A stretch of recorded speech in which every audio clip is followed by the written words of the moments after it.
सो आज की क्लास को स्टार्ट करते हैं। सभी रेडी हैं? आना वाना yes sir. Yes sir. Okay. Screen visible हो गई सभी को? जी सर। चलिए, तो जो हमारा 35 डेज़ का फाउंडेशन कोर्स है, इसके ऑलमोस्ट हमने बहुत सारी यूनिट कवर कर ली हैं और कोर्स अच्छा ही चल रहा है। धीरे धीरे सभी हम यूनिट्स को कवर करते जा रहे हैं, ठीक है, और धीरे धीरे ही करेंगे कॉन्सेप्ट्स को समझते हुए।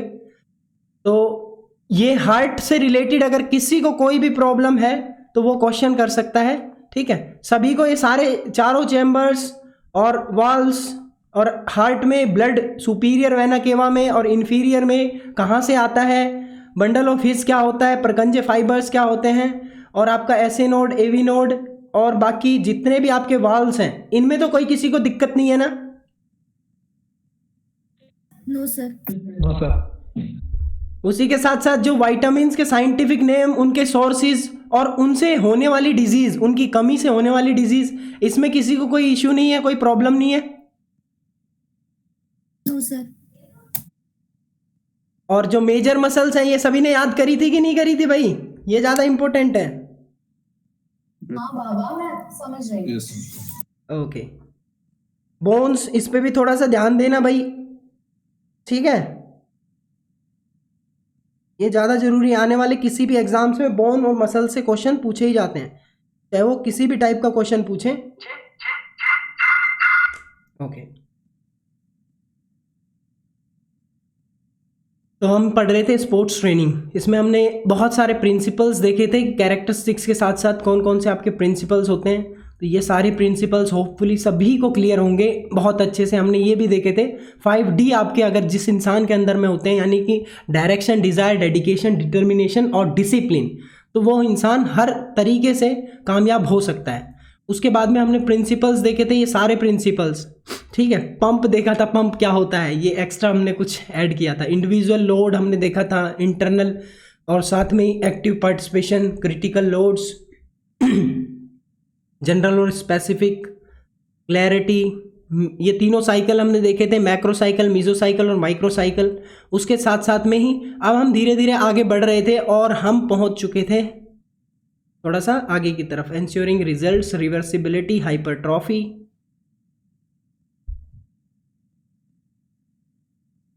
हमने लोड्स भी देखे थे, इसके फीचर्स देखे थे, किस तरीके से ये लोड काम करते हैं, ठीक है।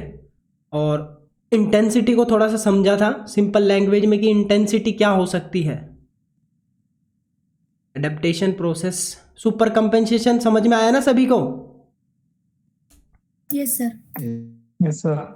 सर सुपर कंपेंसेशन में मैंने बताया था एक क्वेश्चन आएगा आपका, दैट इज कि अडेप्टेशन टू लोड। बॉडी अगर अडेप्ट हो जाती है लोड के प्रति तो उसको क्या बोलेंगे? That is called super compensation. वहीं पे एक क्वेश्चन आएगा, bodies adaptation towards load in high altitude, यानी कि हाई एल्टीट्यूड पे बॉडी का एडेप्टेशन क्या कहलाएगा? एक्लिमेटाइजेशन। Acclimatisation, acclimatisation. ठीक है। ये दो क्वेश्चन बनते हैं। उसके बाद में हमने ओवर कंपेंसेशन देखा था। ये कुछ नहीं है, आपका फिजियोलॉजिकल रिस्पॉन्स जो आपका बॉडी का होता है, किस तरीके से धीरे धीरे over the period of time आप धीरे धीरे आप डेवलप करते जाते हैं सुपर कंपेंसेशन से, और वो ज़्यादा ज़रूरी है। जैसे ही रेस्ट देते हैं फिर सुपर कंपेंसेशन आता है आपकी बॉडी में, ठीक है। और एक राइट आपका ट्रेनिंग का लोड होना, राइट रिकवरी होना, वही एक आपका सुपर कंपेंसेशन लेके आ पाती है। ऐसा नहीं है कि आपने रेस्ट कम दिया, फटीग बहुत ज़्यादा है बॉडी की, तो वो सुपर कंपेंसेशन नहीं ला पाएगी, यानी कि एथलीट की परफॉर्मेंस उस हिसाब की नहीं आ पाएगी जिस हिसाब की चाहिए। Now we are focusing towards training load, कि ट्रेनिंग लोड क्या होता है। तो ट्रेनिंग लोड को मैंने आपको बताया था किसी भी टाइप का ये हो सकता है मेनली, और इसमें हमने दो चीज़ देखी थी कि एक तो आपका, ये हमने नहीं देखा था,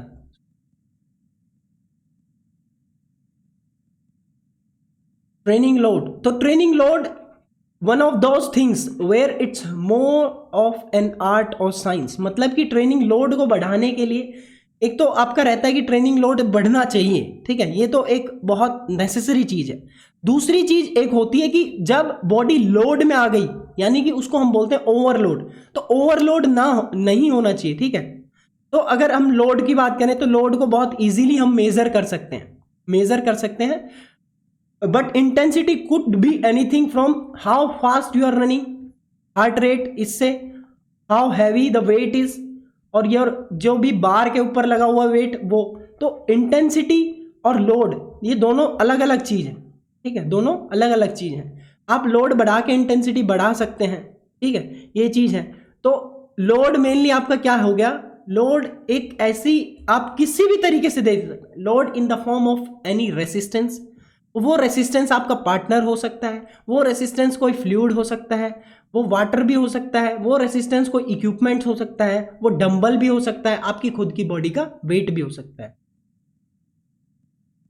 मेथड्स ऑफ एग्जीक्यूटिंग लोड, यानी कि कुछ ऐसे मेथड्स हैं जिनसे कि आप क्या कर सकते हैं, जैसे कि बॉडी की ऑक्सीजन कंजप्शन कितनी है, हार्ट रेट कितनी है, इससे भी बॉडी का पता लग जाता है। पावर आउटपुट, बॉडी के ब्लड में लैक्टेट कंसंट्रेशन होता है, जैसे कि आपने एकदम से स्प्रिंट मारी, तो जब आप हैवी इंटेंसिटी यानी कि HIIT, high intensity interval training, या फिर कोई भी एक ऐसा जो शॉर्ट बर्स्ट जिसको हम बोल सकते हैं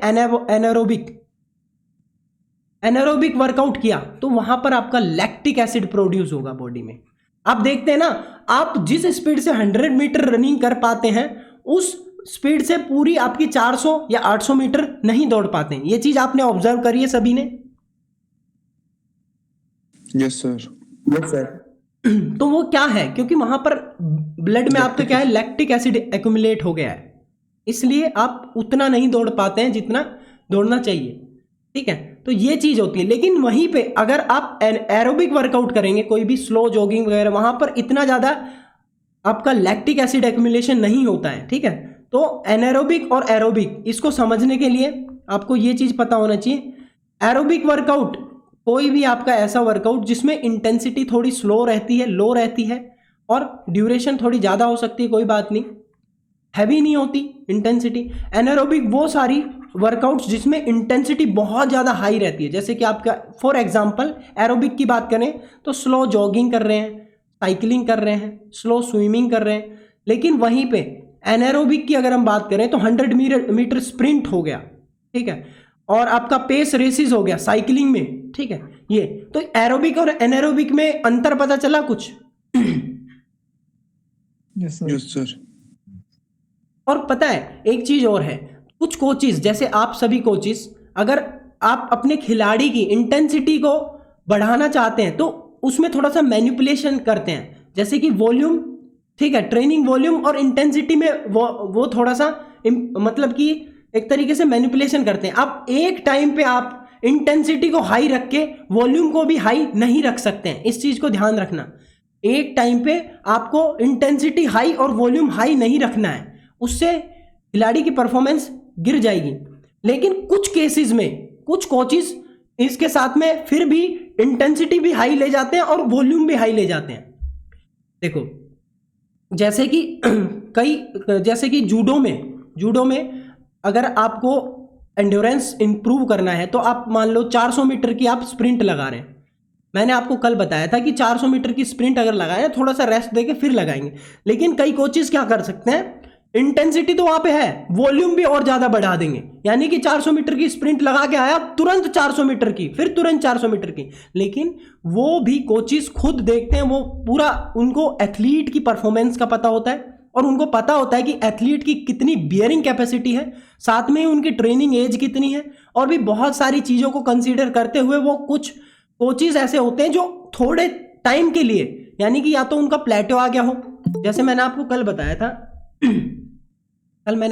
था कि जैसे ये आपका इम्प्रूव हो रहा है, मान लो ग्राफ, यहां पर अगर मान लो किसी का प्लेटो आ गया तो कोच ऐसा कुछ मैनिपुलेट कर देगा जिसमें आपका इंटेंसिटी और लोड दोनों बढ़ा देगा, उससे उसकी परफॉर्मेंस बढ़ेगी, फिर वहां पे बढ़ जाएगी। लेकिन ज्यादा देर तक इस चीज को करना ये बहुत नुकसान दे सकता है।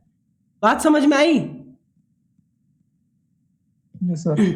तो ट्रेनिंग लोड को नापने के लिए आप बहुत सारी चीज़ों को यूज़ कर सकते हैं। आप हार्ट रेट नाप सकते हैं, हार्ट रेट नापेंगे, जितनी ज़्यादा हार्ट रेट ऊपर हो रही है इसका मतलब ट्रेनिंग लोड बढ़ रहा है। उसके बाद में आप वेट देख सकते हैं, सीधा वेट कितना लिफ्ट किया है, पावर एग्जीक्यूट कितनी हुई है, पावर आउटपुट देख सकते हैं, यानी कि 1 RM भी चेक कर सकते हैं, रेपिटेशन मैक्सिमम ये चेक कर सकते हैं। तो ये कुछ मेथड्स थे। अब हम बात करते हैं ओवरलोड की। ओवरलोड जो कि सबसे ज़्यादा इंपॉर्टेंट है आप सभी कोचिज के लिए, क्योंकि आप सभी अपने खिलाड़ियों को इससे निकालना बहुत मतलब कि एक बहुत साइंटिफिक वे होना चाहिए। इसके लिए अगर एक साइकोलॉजिकली तरीके से भी आपको यहाँ पर मेंटेन रहना पड़ेगा। क्यों?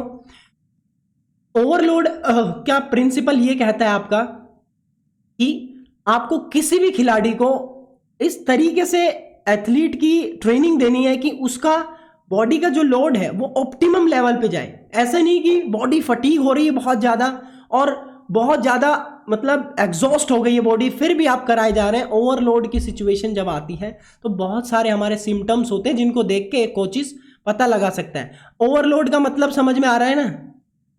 ओवरलोड ये तो सभी ने सुना होगा, नॉर्मल वर्ड है। Yes, sir. Yes, sir. Yes, sir. Yes, sir.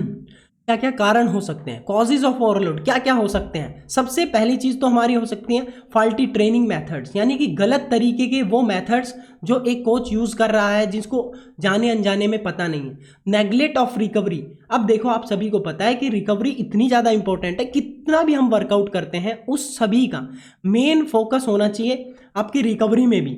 Workout करने के बाद रिकवरी और डाइट, तभी जाके इंसान की परफॉर्मेंस आएगी, किसी भी स्पोर्ट्स पर्सन की परफॉर्मेंस आएगी। उसके बाद में आपका रैपिड इंक्रीज इन ट्रेनिंग, यानी कि अब मैंने आपको बताया था कि 2 वेज होते हैं आपकी किसी भी ट्रेनिंग मतलब कि प्रोग्रेशन को बढ़ाने के। एक तो आपका इस तरीके से मैंने बताया था आपको, एक इस तरीके से। दोनों का नाम बता दो जल्दी से।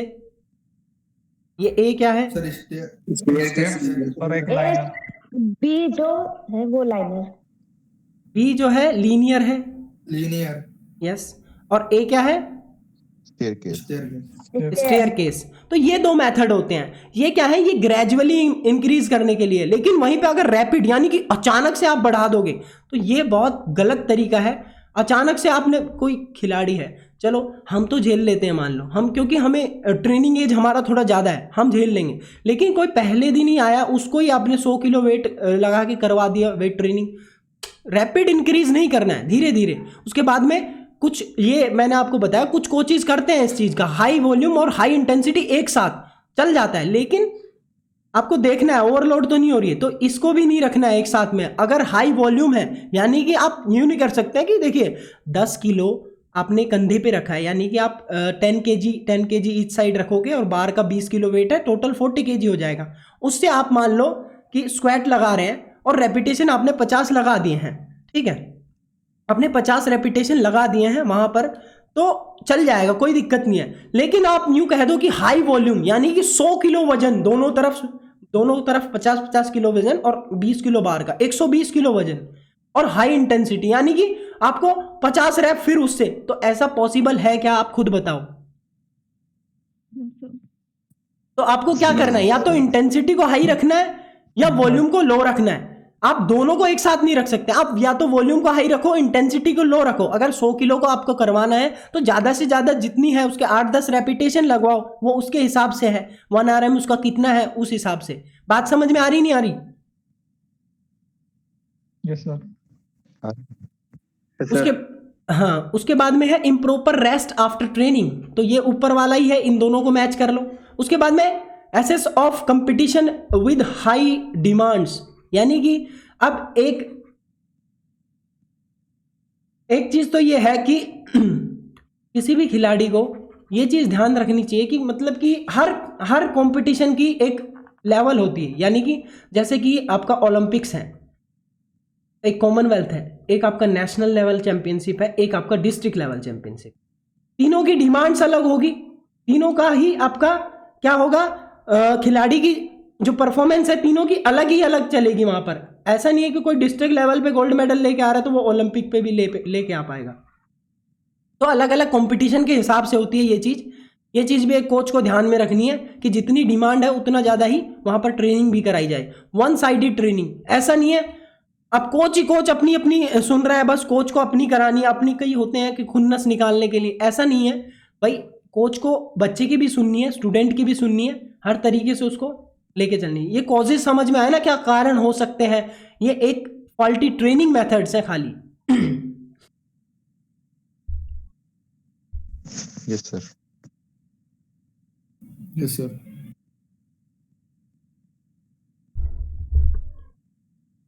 अब हम चलते हैं next, that is life factors. कुछ हमारे लाइफ के ऐसे फैक्टर्स हो सकते हैं जिनसे भी आपके ओवरलोड हो सकता है। सबसे पहला, इनसफिशिएंट रेस्ट इन नाइट। ठीक है, ये आपने पीछे भी देखा होगा। इरेगुलर डेली रूटीन, यानी कि पढ़ाई भी है, सब कुछ है, ऊपर से नींद नहीं ले पा रहे, कुछ भी नहीं। लग्जरियस लाइफ, आपने क्लब्स, डेट्स, पार्टी ये सब चल रही है, तो कैसे हो पाएगा? उसके बाद में अल्कोहलिक और निकोटीन। अल्कोहल तो आप समझ गए होंगे, निकोटीन क्या होता है, समझ में आ रहा है? Cigarette. Smoking sir. Yes. Cigarettes. Smoking, ठीक है, स्मोकिंग, उसमें निकोटीन होता है, तंबाकू में निकोटीन होता है, ये चीज। और अगर बैड लिविंग कंडीशंस है, किसी के हालात बहुत बुरे हैं, वो चीज। फॉल्टी लेजर टाइम एक्टिविटी, यानी कि आपको लेजर टाइम क्या कर रहे हैं आप? Faulty leisure time in the sense कि आप ऐसा कुछ काम कर रहे हैं जिससे कि आपकी बॉडी भी थक रही है और कुछ भी मिल नहीं रहा है आपको, और वो रेस्ट भी नहीं हो पा रहा है। फैमिली और कम्युनिटी डिस्टर्बेंस, इसमें वो सारे आपके आ जाएंगे, जैसे कि घर में लड़ाई झगड़ा, हर तरीके से माइंड डिस्टर्ब हो जाता है। ठीक है, माइंड डिस्टर्ब हो जाता है। तो ये कुछ आपके 7-8 पॉइंट हैं जो आपको मे भी समझ में आए होंगे। इसमें कुछ ऐसा पॉइंट है अगर जो समझाने वाला है तो मुझसे पूछ लीजिए, मैं समझा दूंगा, उसको एक्सप्लेन कर दूंगा। तभी इजीली समझ में आ रहे होंगे ये तो। No sir. Yes sir. Yes sir. Okay, अब सर, आगे इंडिया में कब बैन होगा सिगरेट? इंडिया में कब बैन होगा? इंडिया में भी वेरी सून हो जाना चाहिए। मुझे नहीं लगता इंडिया में होगा बैन भाई। नहीं लगता सर होगा। ओके ओके, उसके बाद में नेक्स्ट है सोशल फैक्टर्स। कुछ हमारे सोशल फैक्टर्स हो सकते हैं, यानी कि सामाजिक कुछ ऐसे कारण हो सकते हैं जिनसे कि एक इंसान ओवरलोडेड हो सकता है या फिर एक खिलाड़ी हो सकता है। जैसे कि एक्सेस ऑफ एंगेजमेंट्स। अब शादियों का माहौल चल रहा है, ऑलमोस्ट देखिए कितने बच्चे जुड़े हुए हैं हमारे पास। बच्चे हमारे 50 जुड़ते थे, आज के टाइम में कितने जुड़ रहे हैं ये देखो। उसके बाद में आपका फ्रिक्शन ऑफ फैमिली, यानी कि अब फैमिली में भी बहुत सारी चीज़ें चलती हैं, अब इसको भी बताने की कोई ज़रूरत नहीं है। ठीक है, अनसेटिस्फाइड प्रोफेशन और स्टडीज़। अब कई खिलाड़ी ऐसे होते हैं जिनको मतलब कि थोड़ा सा लगता है कि नहीं मेरा दोस्त तो ये PhD कर रहा है, मैं क्या फालतू में खेल रहा हूँ, ये वो, तो खुद से ही मेंटलिटी उनकी बन जाती है उस हिसाब की। उसके बाद में हाँ सर, शादियों से ओवरलोड कैसे आएगा? शादियों से ओवरलोड कैसे नहीं आएगा, आप ये बताओ। कैसे आएगा सर? शादियों से ओवरलोड तो बहुत इजीली आ जाएगा। देखो, आपका ट्रेनिंग मिस हो जाएगी, ठीक है, प्रॉपर रेस्ट नहीं मिलेंगे, प्रॉपर रेस्ट नहीं मिलेगा एक तो, ठीक है, फिर आप औरों से पीछे चले जाएंगे तुरंत। जब फिर आप ट्रेनिंग पे जाएंगे फिर आपको ओवरलोड आएगा कि नहीं आएगा, ये बताओ। आएगा सर। डाइट में भी चेंजेस आ जाएंगे। डाइट में चेंजेस आ जाएंगे, स्लीप तो होगी ही नहीं, आपको पता है स्लीप कहाँ होती है। शादियों में नींद आती है क्या? पूरी रात डीजे बजता है। तो ये तो बहुत सिंपल सी चीज है संजय। सही बात है सर। हाँ, उसके बाद में आप डायरेक्टली समझ गए कि शादियों से कैसे ओवरलोड आ जाएगा। शादियों में इंगेज होने से। Okay sir. हाँ, शादियों में ही घूम रहे हैं, 5-7 दिन हो गए शादियों में ही घूम रहे हैं। Overloading in the professional work और स्टडीज एक्सेट्रा, यानी कि स्टडीज का बहुत ज़्यादा लोड आ गया है। कई होते हैं, देखिए LNIP में मेनली ये ज़्यादा चलता है। LNIP में आपका स्टडीज़ का प्रेशर थोड़ा सा रहता है, ऐसा कुछ नहीं है ज़्यादा प्रेशर रहता है, लेकिन फिर भी थोड़ा सा वहाँ पर बना रहता है प्रेशर। ठीक है, कि ये असाइनमेंट करना है, फिर उसके बाद में हिस्ट्री का भी काम करना है, फिजियोलॉजी का भी काम करना है, फुटबॉल का असाइनमेंट बनाना है, और भी बहुत सारी चीज़ें होती हैं।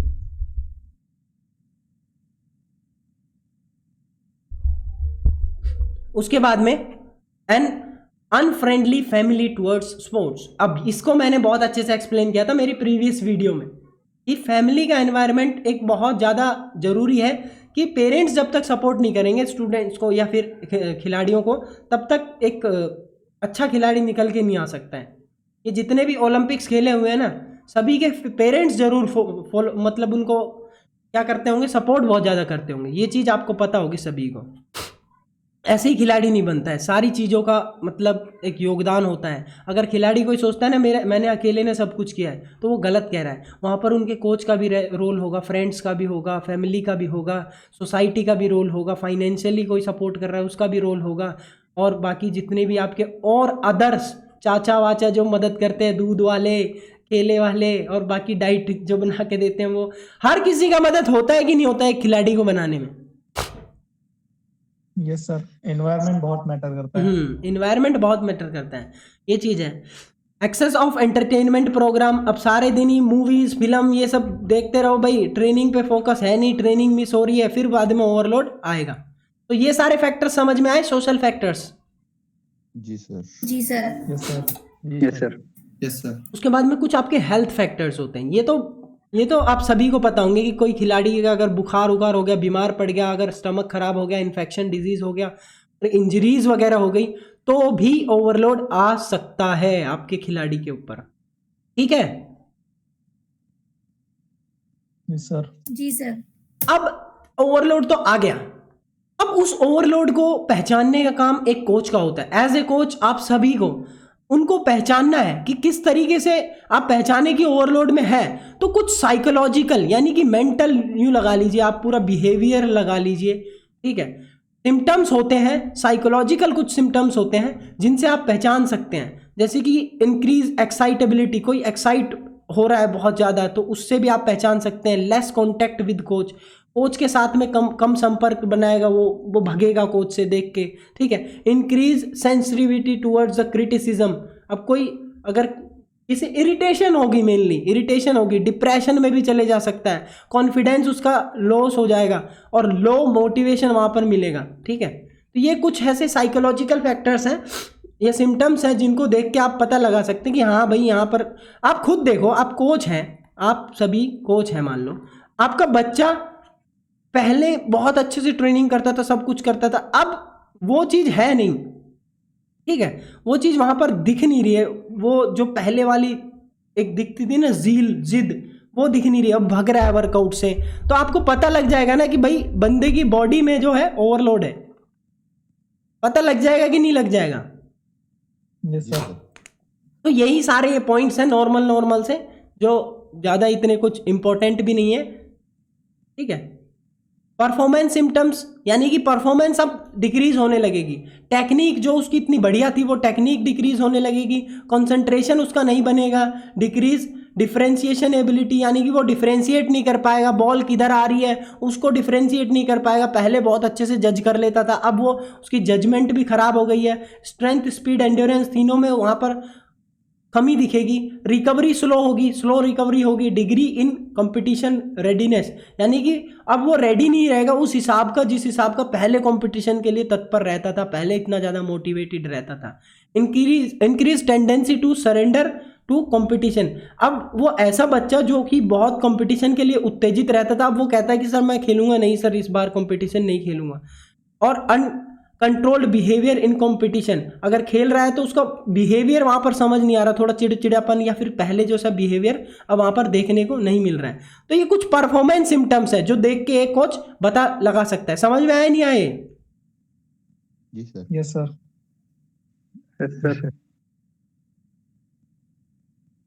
उसके बाद में आपके सोमैटिक फंक्शन। अब ये सोमैटिक क्या है? सोमैटिक एक फैंसी वर्ड बना दिया भाई, बॉडी से रिलेटेड जो भी चीज़ होती है ना उसको सोमैटिक बोल देते हैं। सोमैटिक, साइको से रिलेटेड कर दो साइकोसोमैटिक, जो आपकी साइकोलॉजी से रिलेटेड और पूरी बॉडी से रिलेटेड, साइकोसोमैटिक मैच कर दिया। सोमैटिक नथिंग, इट्स बॉडी को ही बोल सकते हो सोमैटिक। अब देखो, लॉस ऑफ स्लीप यानी कि आपको नींद नहीं आएगी, एपेटाइट भूख नहीं लगेगी या फिर भूख आपकी बिगड़ जाएगी, ठीक है, भूख नहीं लगेगी। लॉस ऑफ वेट लॉस हो जाएगा, डाइजेशन में डिस्टर्बेंस मिलेगा, फ्रीक्वेंट डिजीनेस, धुंधलापन और चक्कर आना, ये सब आपको दिखेंगे। सस्पेक्टेबिलिटी टू इंजरीज, अब इंजरी होने के चांसेस तो मिलेंगे ही आपको जब आप एक्टिव नहीं है उस हिसाब के जिस हिसाब के पहले थे। तो ये कुछ आज के ऐसे सोमैटिक पॉइंट्स हैं जो आपको पता होने चाहिए। ये चीज समझ में आई कि नहीं आई? Yes sir. Yes sir. अब how to take an overload यानी कि अब ओवरकम कैसे करना है, रेमेडीज क्या है, क्या क्या इसके ऐसे इलाज हैं जिनसे कि आप किसी खिलाड़ी को उनसे वापस लेके आ सकते हैं। टैकल कैसे करना है, किस तरीके से कोच को बिहेव करना है। तो ये एक सीरियस प्रॉब्लम है, एक कोई छोटी मोटी प्रॉब्लम नहीं है। इसमें कोच के साथ साथ स्पोर्ट्स डॉक्टर की भी ज़रूरत पड़ती है, साइकोलॉजिस्ट की भी ज़रूरत पड़ती है, और इवन दो पेरेंट्स से भी कंसल्ट करना पड़ता है। तो तब कुछ पॉइंट्स हैं जो एक कोच को ध्यान रखने चाहिए। Coach should recognise the state of overloading, और उसके बाद में जितना जल्दी हो सके सबसे पहले तो वहां पर ओवरलोड का पता लगाया जाए कि ओवरलोड में आ रहा है नहीं आ रहा। आ गया है तो रेस्ट की सबसे ज़्यादा ज़रूरत है, रेस्ट दो उसको, सबसे पहला काम यही करना है। रिड्यूस ट्रेनिंग लोड, अब जब ट्रेनिंग लोड रिड्यूस करेंगे तो रेस्ट मिलेगा ही मिलेगा, ठीक है, ये काम करना है सबसे पहले। उसके बाद में improve good diet and increase recovery. अब गुड डाइट में आपको अच्छी खासी कार्बोहाइड्रेट्स रिलेटेड डाइट और प्रोटीन से भरपूर डाइट और जितनी भी वाइटामिन वगैरह है अच्छे से उसमें ऐड करने हैं, तो ये थोड़ा सा हेल्प करेगा। गाइडेंस ऑफ स्पोर्ट्स डॉक्टर से मिलना है, उनसे थोड़ी सी सलाह लेनी है कि इस तरीके से मीटिंग विद द पेरेंट्स, कि पेरेंट्स से पूछो भाई क्या दिक्कत आ रही है घर में, कैसे क्या रहता है, चिड़चिड़ा तो नहीं रहता, और घर में और कोई इश्यू है।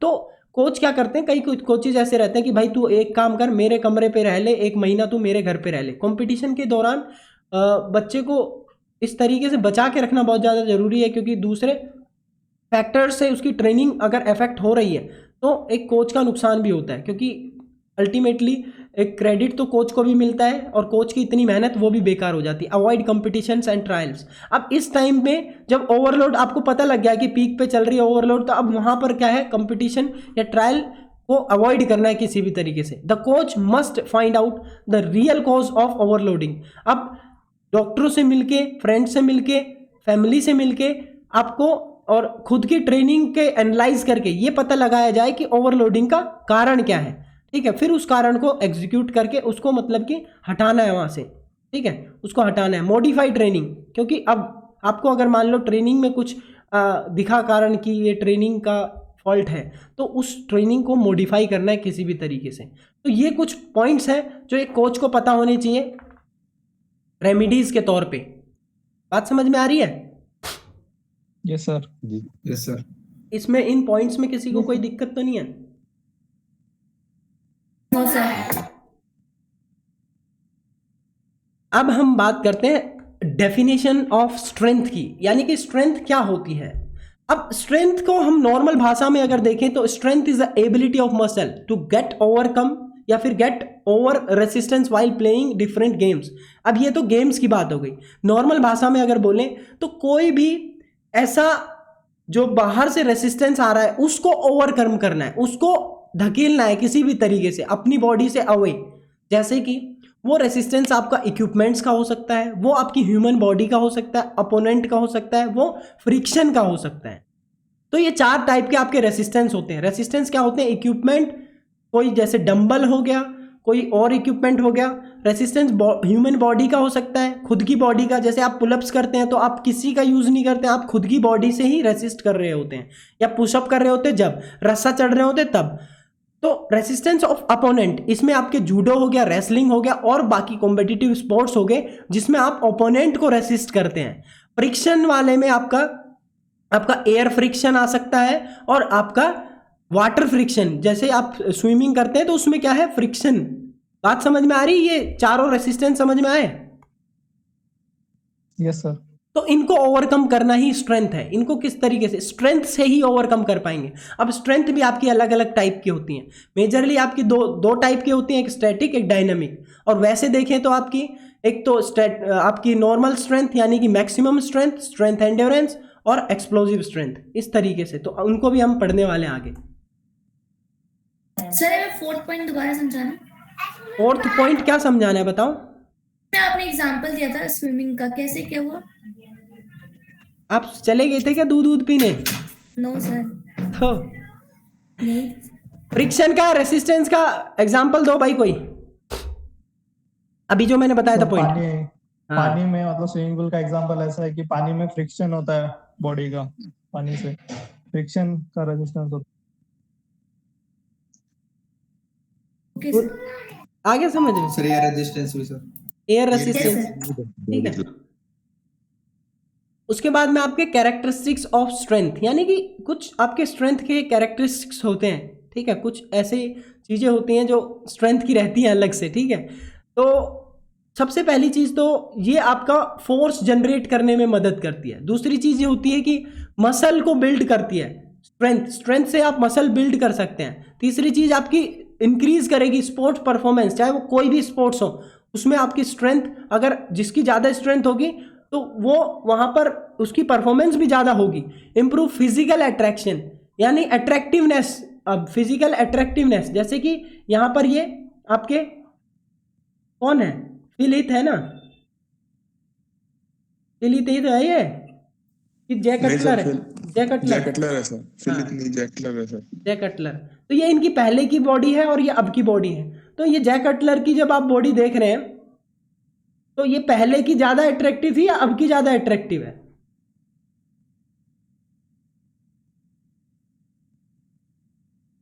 अभी की है सर।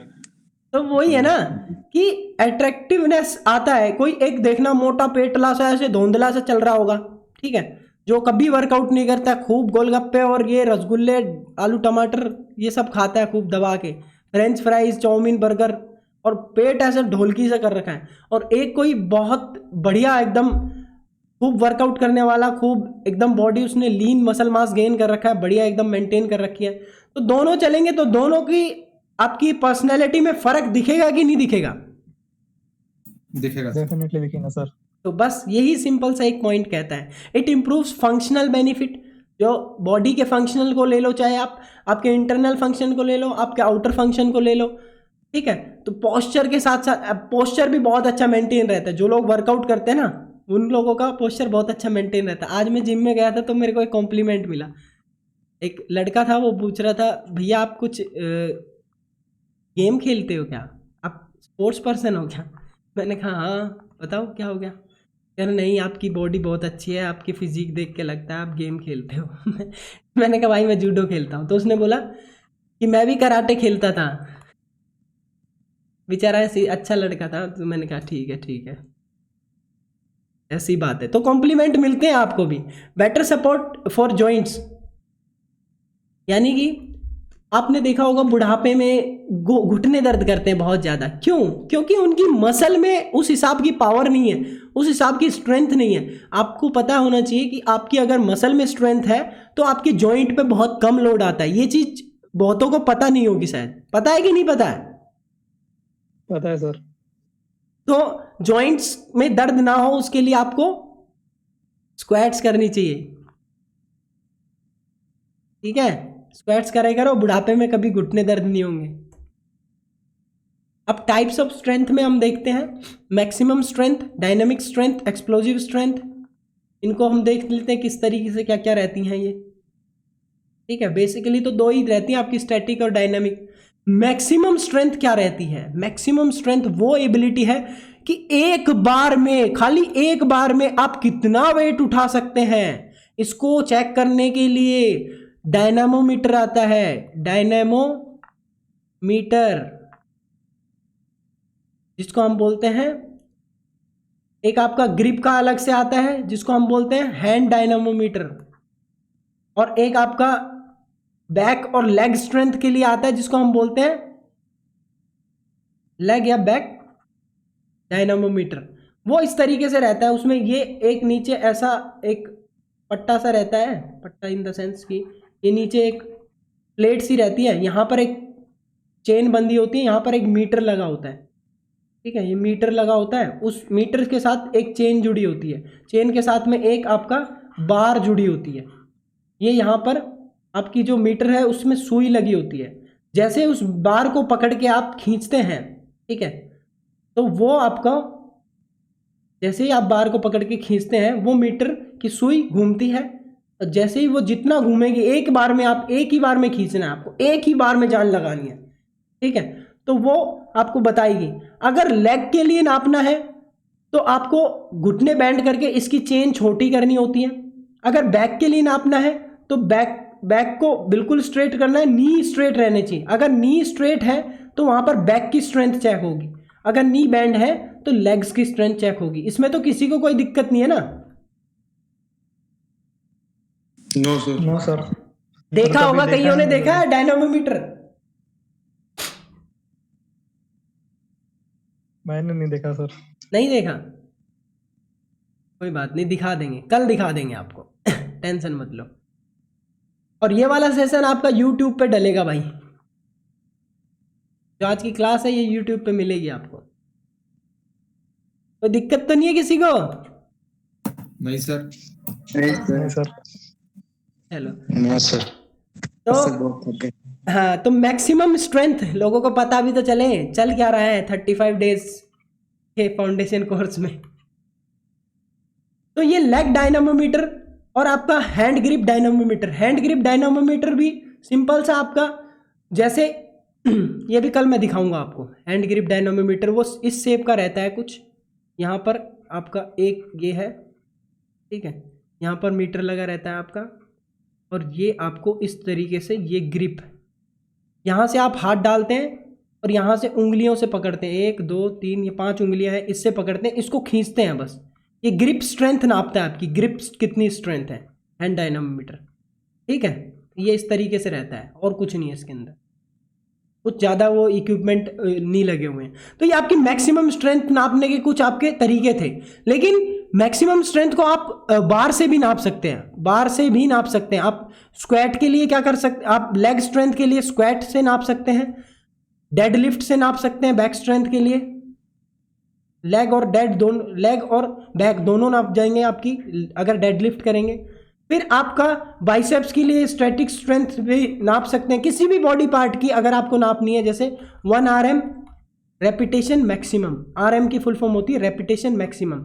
एक आपका वेट ऐसा है जैसे कि 100 किलो, उससे आप सिर्फ एक ही रेपिटेशन मार पा रहे हैं, दूसरा नहीं मार पा रहे।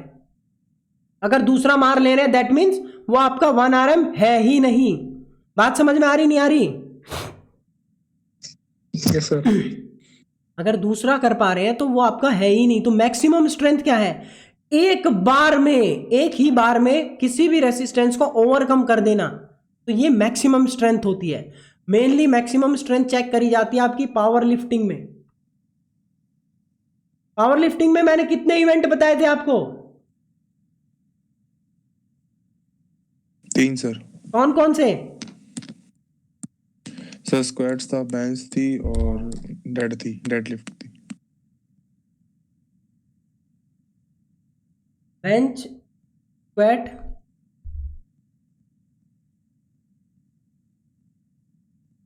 अभी क्लास में हूं, थोड़ी देर में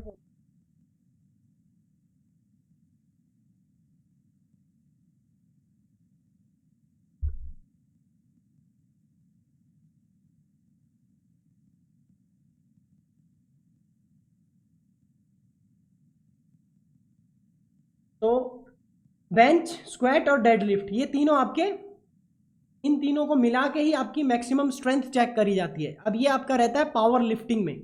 उसी के साथ साथ में अब मैक्सिमम स्ट्रेंथ में तो किसी को कोई दिक्कत नहीं है ना? No sir. क्वेश्चन आता है मैक्सिमम स्ट्रेंथ का नो सर। कि मैक्सिमम स्ट्रेंथ चेक करने के लिए क्या यूज करते हैं? 1 RM 2018 का दिल्ली यूनिवर्सिटी का क्वेश्चन है ये, 1 RM, ठीक है। RM की फुल फॉर्म क्या है? Repetition of maximum. Yes sir. उसके बाद में आपकी डायनामिक स्ट्रेंथ, इसमें आपका एक तरीके से अगर हम देखें, ठीक है मैं बताता हूं।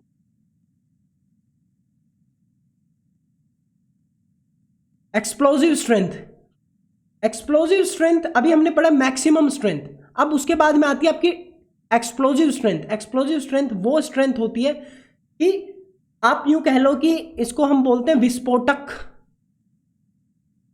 विस्फोटक शक्ति, यही बोलते हैं ना,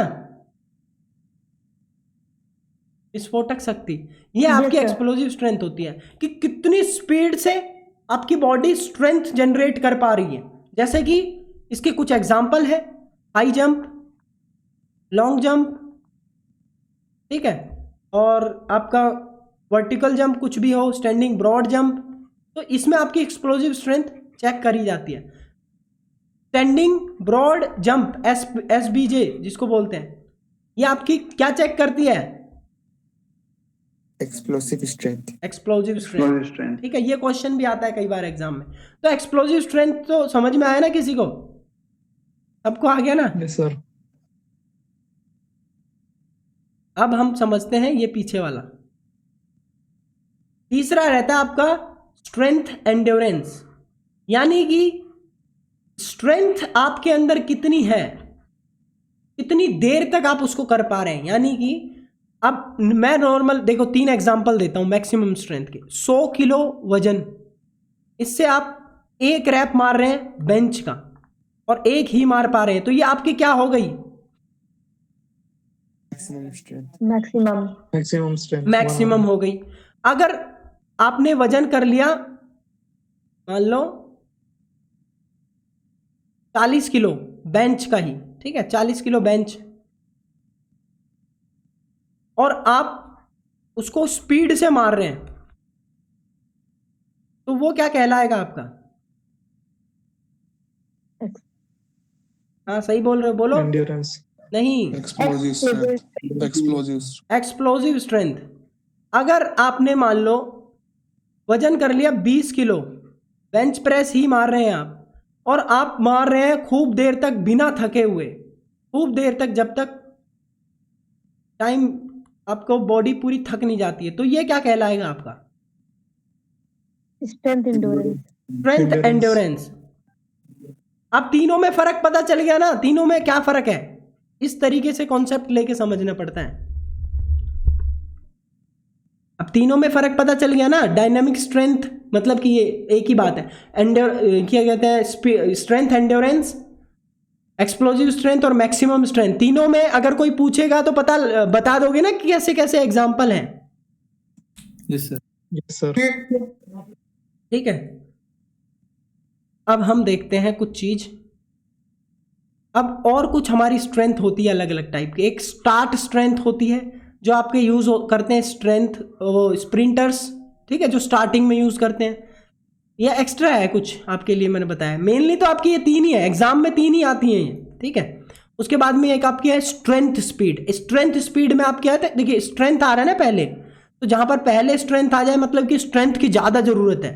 तो कुछ ऐसे इक्विपमेंट जैसे कि आपकी जंप हो गया, ठीक है, कुछ थ्रो हो गई जैसे कि जेवलिन थ्रो हो गई, जेवलिन के साथ साथ आपकी शॉर्ट पुट थ्रो हो गई, ठीक है, शॉर्ट पुट, ये सारे तो ये आपके स्ट्रेंथ स्पीड वाले हैं। उसके बाद में स्पीड स्ट्रेंथ वाले भी कुछ गेम्स होते हैं जिसमें बिल्कुल लाइट वेट वाले, उनको आप स्पीड से फेंकते हैं, जैसे बॉल गेम्स हो गए, फुटबॉल हो गई, वॉलीबॉल हो गई, ठीक है। तो ये स्पीड स्ट्रेंथ वाले कुछ गेम्स होते हैं, ठीक है, इसमें यूज करते हैं, जैसे कि स्पाइकिंग वगैरह है। तो स्पीड की ज़्यादा ज़रूरत है, स्ट्रेंथ की भी है लेकिन स्ट्रेंथ की थोड़ी कम, स्पीड अगर अच्छी हो तो बहुत काम चल जाता है। लेकिन अगर शॉर्ट पुट में हम देखें तो स्पीड की इतनी ज़्यादा ज़रूरत नहीं है लेकिन स्ट्रेंथ की ज़्यादा ज़रूरत है। दोनों में थोड़ा सा फर्क पता चल रहा है ना? स्ट्रेंथ आगे आ रहा है तो क्या होएगा, स्ट्रेंथ पीछे आ रहा है तो क्या होगा? Yes sir. ये आप मैंने एक्स्ट्रा ऐड करा है, बाकी ये तीनों मेन है समझने वाली, ये तीनों ज़्यादा जरूरी हैं। आपका मैक्सिमम स्ट्रेंथ, एक्सप्लोजिव स्ट्रेंथ और स्ट्रेंथ एंड्योरेंस।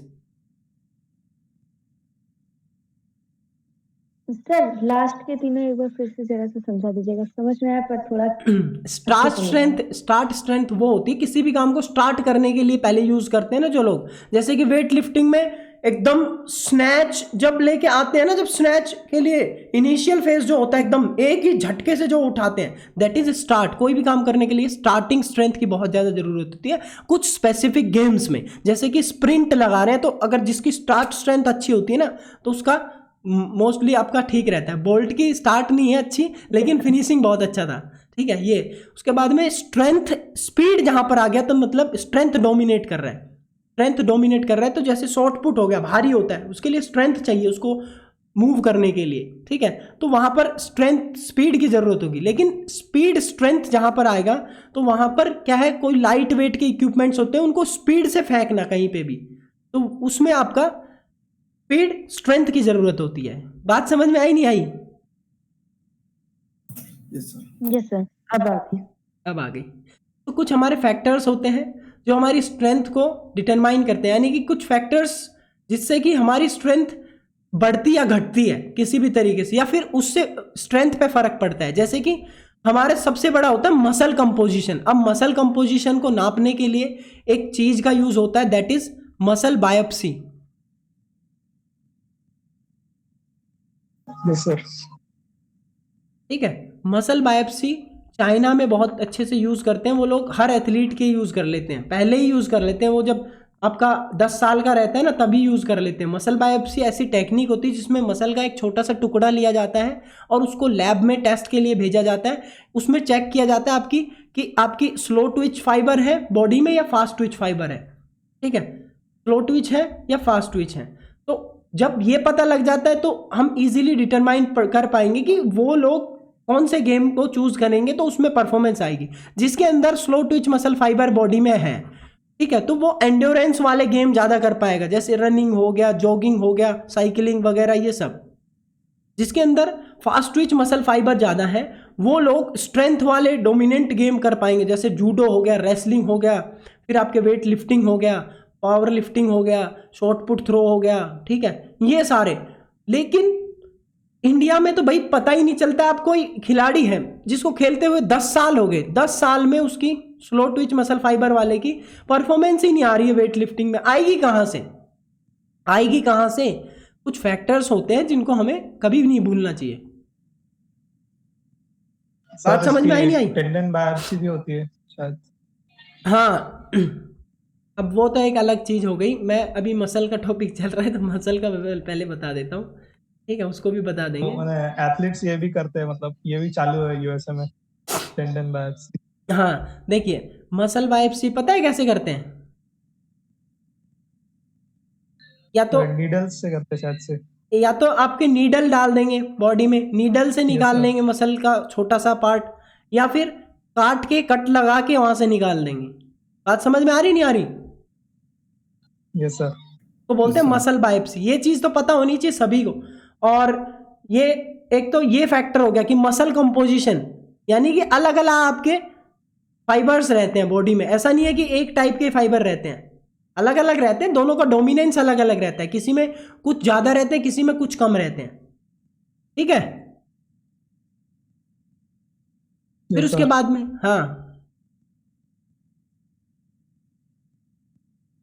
उसके बाद में आपका है साइज ऑफ मसल, यानी कि मसल का साइज भी तो पता लगेगा ना भाई। जिसकी जितनी ज्यादा मसल साइज उसके अंदर उतनी ज्यादा स्ट्रेंथ, ये तो पता होगी सभी को। Yes sir. उसके बाद में बॉडी वेट, जिसका जितना ज्यादा बॉडी वेट उसका उतना ज्यादा स्ट्रेंथ होती है उसकी बॉडी में। एक सूखा मरा सा 40 किलो का आदमी है, एक 100 किलो का है, बेशक उसके अंदर फैट है, 100 किलो में बेशक फैट है, कितना फैट होगा, वजन का भी भाई फर्क पड़ता है ना। वो 100 किलो वाले से कभी जीत पाएगा 40 किलो वाला? अभी नहीं जीत पाएगा, अनटिल एंड अनलेस वो जूडो प्लेयर हो। मजाक से यस सर, एक्सेप्शंस। फिर इंटेंसिटी ऑफ नर्व इम्पल्स। अब इसको समझने के लिए आपको न्यूरोट्रांसमीटर पूरा समझना पड़ेगा, लेकिन आपको मैं समझाने के लिए ये बता सकता हूँ कि जितना ज़्यादा आपकी मसल को स्टिमुलस मिलता है ना, वो आपका ब्रेन उस हिसाब से ही वहाँ पर उस हिसाब से सिग्नल भेजता है। जैसे कि आप एक पेन को उठाने के लिए उतनी ताकत नहीं लगाएंगे जितनी एक 10 किलो की बकेट को उठाने के लिए या एक बाल्टी को उठाने की ताकत लगाएंगे। बात समझ में आ रही नहीं आ रही? Yes sir. तो दोनों में Yes, sir. नर्व इंपल्स अलग अलग काम करते हैं। ठीक है, दोनों में नर्व इंपल्स अलग अलग काम करते हैं। जितना ज्यादा नर्व इंपल्स उतना ज्यादा आपका स्ट्रेंथ बॉडी जनरेट करती है, उतना ज्यादा सीएनएस से एक्टिवेट होकर वहां पर उतने ज्यादा आपके न्यूरॉन्स एक्टिवेट होते हैं और उतनी ज्यादा फोर्सफुली वहां पर जनरेट करता है। इसीलिए बहुत सारे आपके एथलीट्स जो हैं कई डोपिंग्स का यूज करते हैं आपके इसको स्टिमुलेट करने के लिए। कई कुछ सूंघते भी, आपने देखा होगा, कुछ चीज सूंघते हैं। ठीक है, कुछ हाथों पैरों में भी लगाते हैं, देखा है ना, कई जिम वालों को देखा होगा। आयोडेक्स सर। हाँ, आयोडेक्स भी सूंघ लेते हैं। अब उसके बाद में हमारी बात आती है स्ट्रेंथ डेवलपमेंट की, कि स्ट्रेंथ को किस तरीके से डेवलप किया जाए। तो स्ट्रेंथ डेवलप के 3 आपके मेथड हैं, यानी कि आइसोकाइनेटिक ट्रेनिंग, जिसको 1968 में जेम्स पेयरे ने इजाद किया था। दूसरी आपके आइसोमेट्रिक जिसको आपको इजाद किया था आपके हेटिंजर और मुल्लर ने 1953 में। उसके बाद में आपका आइसोटॉनिक है, जिसको डॉक्टर लोरमे ने 1945 में इजाद किया था। इनको हम पढ़ेंगे कल, बहुत सिंपल भाषा में समझेंगे, ठीक है। आज ओवरलोड हो जाएगा तो हम इनको कल पढ़ेंगे, ठीक है। और इनकी ट्रिक्स भी मैं बताऊंगा कि इन तीनों के नाम कभी आप जिंदगी में नहीं भूलेंगे कि जेम्स पेरेने ने आपके 1968 में निकाली थी ये स्ट्रेंथ डेवलपमेंट मेथड, जो आइसोकाइनेटिक है। ये स्पेसिफाइड मशीन पे होता है, इसकी मशीन भी आपकी लाखों करोड़ों में आती है। हर बॉडी पार्ट के लिए अलग एक मशीन होती है जिसमें आपका पूरा टोटल, अब इसका एक बहुत अच्छा मैकेनिज्म है। जो लोग बैठे होंगे इस मशीन पे उसको पता होगा उनको, और जो लोग नहीं बैठे, जिन्होंने कभी नहीं किया, तो वो भूल जाएंगे। उसी तरीके से ये क्वेश्चन तीनों एग्जाम में आते हैं कि ये मेथड किसने इजाद किए थे। तो ये मेथड्स, इनको इजाद किसने किया था, ठीक है, ये चीज़। और साथ में ही आप कभी भूलेंगे नहीं इन चीज़ों को, ये चीज़ हम आपको कल याद करा देंगे। तो कल कराएं तो कोई दिक्कत नहीं है, आज ही करना है। सर आपने भी सबसे इंटरेस्टिंग टॉपिक पे ब्रेक लगा दिया। कल ही करवा देना सर। भाई अब इंटरेस्टिंग के साथ साथ टाइम भी देखो, बहुत ज़्यादा वो हो जाएगा, क्या कहते हैं कि अब कुछ चीज़ें ऐसी होती हैं कि हमें जानबूझ के थोड़ा सा ब्रेक लगानी पड़ती है, ओवरलोड हो जाएगा फिर हमें भी देखना पड़ता है ना। Okay sir. हाँ, तो होपफुली आपको सभी को समझ में आया होगा सब कुछ। Yes sir. सर तो ये वाला जो सेशन है आपको मिल जाएगा यूट्यूब पे, ठीक है। और वहाँ पर जाके बताना भाई बच्चों को कि कैसी कैसी क्या क्लासेस चल रही हैं, ताकि लोगों को भी पता लगे। बाकी मिलते हैं नेक्स्ट क्लास में। Until we meet, stay fit and stay healthy. ध्यान रखो भाई सब अपना। Good night, take care. Good night. Thank you sir. Good night sir. Good night.